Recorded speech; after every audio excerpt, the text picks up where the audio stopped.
The following is a paid program, and the views expressed do not necessarily represent the opinions of the management of this station or Pamel Broadcasting. And the views and opinions expressed by the hosts, guests, and callers of this program are solely their own. They do not represent or reflect the views, policies, or official position of ACA, its affiliates, or its staff. ACA does not endorse any statements made during this broadcast. This is 1 in 31 Autism Today, a presentation from Anderson Center for Autism. 1 in 31 Autism Today is a weekly show devoted to autism spectrum disorder. Good morning and welcome to 1 in 31 Autism Today. I'm your host, Eliza Bozensky, Chief Development Officer with Anderson Center for Autism. And on behalf of Anderson Center for Autism and Anderson Foundation for Autism, today we will be speaking with Amy Gravino, who is a professional speaker. Amy is also an autism sexuality advocate and a relationship coach. Amy, nice to have you on the show. Hi, Liza. Thank you so much for having me. Happy to be here. Awesome. So first of all, to all our listeners out there, if you Google Amy Gravino, and it's Gravino, you will find lots of information. Amy also has her own website, which is amygravino.com. And I just want to point that out because I have a feeling in our approximately 25 minutes today, we may not get to every single thing that you are passionate about and that you advocate on behalf of, and also kind of your backstory. So I want to point people to that website to get more information, which also includes a way to reach you. But that being said, Amy, welcome to the show. And can you start by maybe telling us a little bit about yourself and your background? Sure. Happy to do so. So I am an autistic adult, and I'm a relationship coach in the Rutgers Center for Adult Autism Services. Been here since 2020, started in March of 2020, which is a very strange time to start a new job. Yeah. I was in person for all of 2 days, and then it was spring break, and then there was a pandemic. So I was remote until September, October of the following year. So way to try to get a handle on a job you've never done before, just in the midst of complete chaos. Wow. That's unique in and of itself. Okay. It is. Yeah. And it was a job for which I was recruited. So it wasn't as if I could look and see what my predecessor did, because there was no predecessor. So blazing a trail, no one tells you that you're going to kind of have very high weeds in front of you a lot of the time and try to hack at them with your proverbial machete. So that's sort of, what it's been like this whole time. But I'm also the president of A.S.C.O.T Consulting, which is my own organization that I founded in 2010. Originally to be a college coach for students on the spectrum. That was what I had a certification in from Bank Street College in New York City with Dr. Linda Geller. And then I started doing presentations on sexuality and autism with Dr. Peter Gerhardt, who's a very good friend of mine and a well-known Peter colleague. Well, yes. Also great person. Yes. Mm-hmm. So he's been working with autistic adults and in the area of sexuality for 30 plus years, longer than anybody I know. And he kind of gave me my start. He talked about the clinical side, and I would talk about it from a personal perspective. I would talk about my experiences. And from there, that was how I began to develop my own presentations. And a lot of people were doing the college thing, but not a lot of people were doing the sex thing. So when I would start presenting on this at conferences back then, the room would be half full. And then every year it would get fuller and fuller until it's standing room only now. And it's as if people suddenly realized, oh, these autistic kids that we're all working with, they're going to become autistic adults. Like, who knew? That's what happens.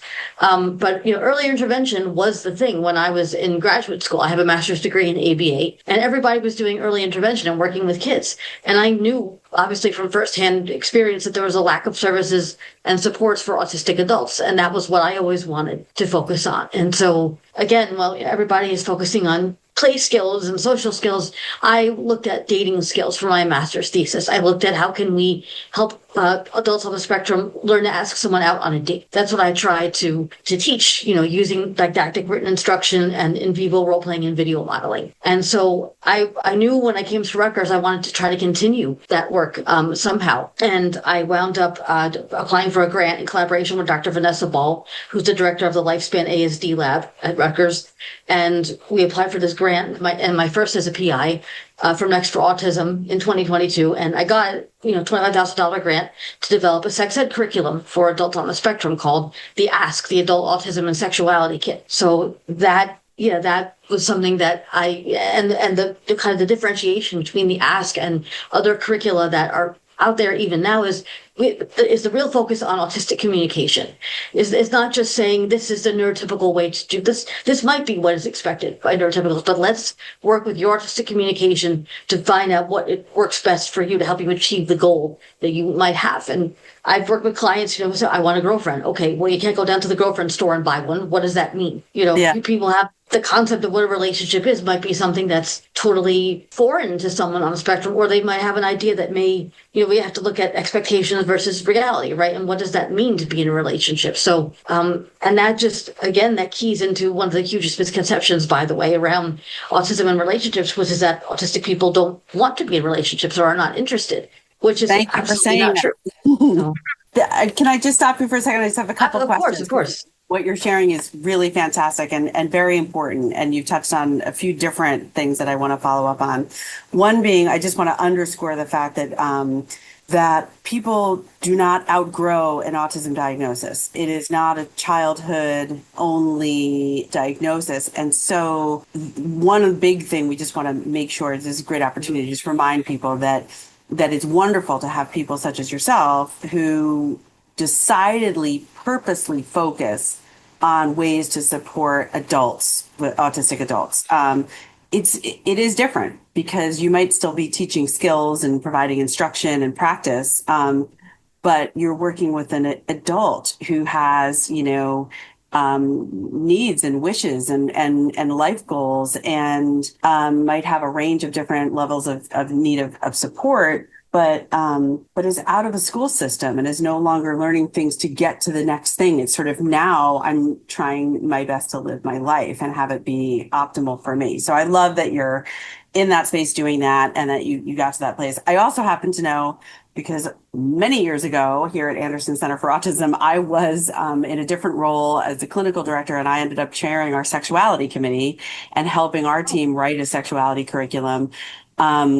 So, it is one of those things that not everybody dives headfirst into in terms of talking about publicly and providing guidance on and advocacy for. So I think it's really cool that you kind of got to that particular area too.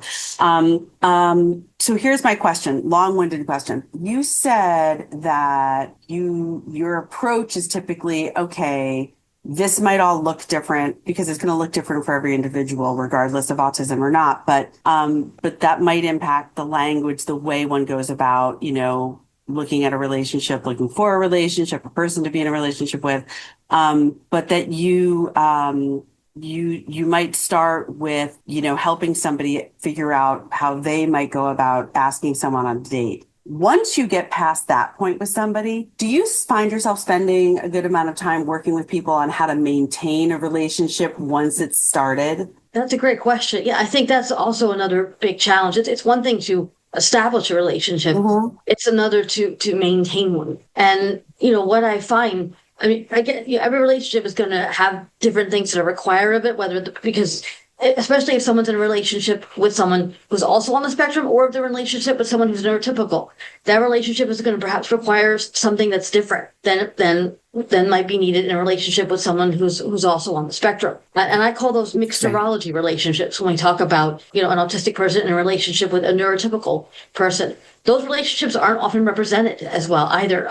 In shows like Love on the Spectrum, all of the couples are either autistic person and another autistic person, or autistic person and someone with another mental health diagnosis. And for whatever reason, they've chosen not to portray these mixed neurology relationships, which is an interesting choice to me, because it's not an accurate reflection of reality, right? And so the thing I try to emphasize is because we have seen narratives, we've seen books that are written by neurotypical partners, usually women, of autistic partners, usually men. And it's always kind of, that the communication challenges are on the part of the autistic person. But there's just as much difficulty, I think, with neurotypical partners not understanding autistic communication as well. The whole burden and onus can't be on the autistic person in the relationship. If something... Well, right. Especially in a personal relationship, it's really different than even an employer-employee relationship. It's meant to be, by nature of it being a romantic or at least a friendship, type of relationship. Mm-hmm. There's inherently a sense of equality and equity. Exactly. But I also want to pause. We have to take a break in a second, but I wanted to just point out that you're using a term I haven't heard, two terms I haven't heard before. One is it's a mixed neurology relationship. Is that what you said? Yes. Okay. So that's incredible. I've really never heard that term, but I just wanted to repeat it. So when you say that, you mean somebody who's in a relationship who is neurotypical and in a relationship with somebody who's neurodivergent. That's correct. And that, Yes. You're absolutely right. That probably is by far and away is probably the most common out, beyond, in terms of maybe what's portrayed elsewhere. So I'm glad you brought that up. That's interesting and probably not thought about maybe as much as it should be. And the other term that you've been using is autistic communication. Okay, so I would venture to guess that there might be some people who might react to that idea that we're classifying some types of communication as autistic communication. Can you just spend a couple minutes explaining what you mean by that? Sure. So, I mean, as humans, we all have different communication styles. You hear about someone like Temple Grandin, for example, talking about thinking in pictures. Some people who think visually versus people who communicate more, with words versus pictures. So that's one instance. But autistic communication speaks to the fact that our neurological makeup, there are differences. It doesn't make us other necessarily. I hate the othering that happens of autistic people. We're not less because we think differently. We're not less because we see the world through a different lens or because our communication may not make sense to neurotypicals. Neurotypicals' communication doesn't make sense to us. I got news for you.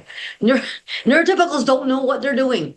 That's the big secret that nobody talks about, and especially when it comes to relationships. We as autistic people are made to think that we're the ones who don't understand these things, that we are the ones who don't understand how to establish and maintain relationships. Neurotypicals are terrible at that too. They just are able to hide it better and make it look like they know what they're doing. But autistic. I'm sorry. Go ahead. Finish. Oh no, it's okay. I was just going to say, just autistic communication is just inherently like the clearest example I can give is when I was designing the A.S.C.O.T curriculum.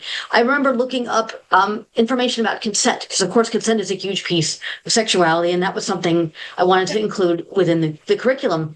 And there was a website called Scarletine, which is for teen, but it's all about sexuality and sexual health. And they had a list of non-consenting, non-verbal behaviors. And I'm reading through this list, and I'm thinking, a lot of these are autistic behaviors, but they don't necessarily indicate a lack of consent in an autistic person. So the way that we've categorized and characterized, for example, giving and receiving consent is going to look different in some cases with autistic people than it would in neurotypical. Like the way that these things are communicated is going to be different. It doesn't mean, we're still trying to communicate the same things, just in a different way. And the lack of recognition of that on the part of neurotypicals, I think, is what has contributed to so many of the challenges that autistic people face in our society. I think your perspective is really valuable and valid. 100%. I wrote down while I was listening to you, just to jot it on my pad of paper here, relationships require relating. And to me, relating to someone else, especially somebody that you care about or think you might, end up caring for, seriously, is so much about being able to kind of have empathy and understanding of where they're coming from and expecting the same level of investment in you as a person. And so what you're describing when we're talking about what doesn't work is it doesn't really have much to do with relating. It has to do with having expectations of something that you think is supposed to look or feel a certain way. And it sounds like what you're advocating for on behalf of yourself and others is going back to that sense of take away the labels and the othering and the words and everything and just focus on the ability to relate to another human being in whatever way works for you as people in that relationship. And I think that bears, again, underscoring, because to me that's again, it's very positive. It's about kindness and accessibility and inclusiveness and independence and adulthood. So Absolutely. We're going to take a short break, Amy. When we come back, though, we can get into some more of what you're working on and what you're passionate about. Awesome. This is 1 in 31 Autism Today, and we'll be right back. To every referee, umpire, and judge in high school sports, we want to say, we see you. We see everything you do for us that goes unnoticed. We see the positive role models that you are. We see the way you get unfairly criticized just for doing your job. The truth is, we couldn't play without you. So thank you for investing your time in us. Thank you for protecting the integrity of the game, no matter what. We hope you always know how much we appreciate you. Because without you, this is just recess. It's not really a game. Thank you for always making it possible for us to play the sports we love. Want to serve the students in your community? Sign up to become an official in New York at highschoolofficials.com.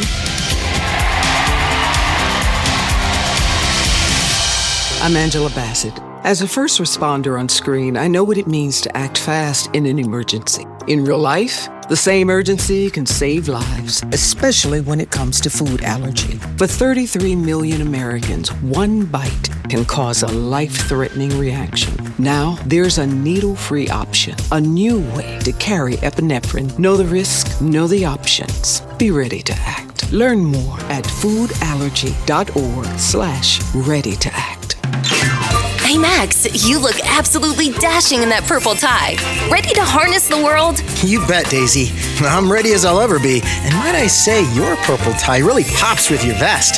Thanks. I almost went with a cape, but didn't want to come across as pretentious. Nonsense. Anyone in our line of work should rock a cape. You might be onto something, Max. Phew, so here we go. First day on the job. We've got this, right? Right. Don't forget, we both graduated from Dogs Inc. with honors. Which means I can guide my human around a busy city with ease. And I can give my human a restful night. I hope my human is kind and loving. And I hope mine likes wet kisses and zoomies. Ready to make a difference? Born ready. Let's go. Discover how extraordinary dogs like Daisy and Max change lives at no cost to the recipients. Visit dogsinc.org.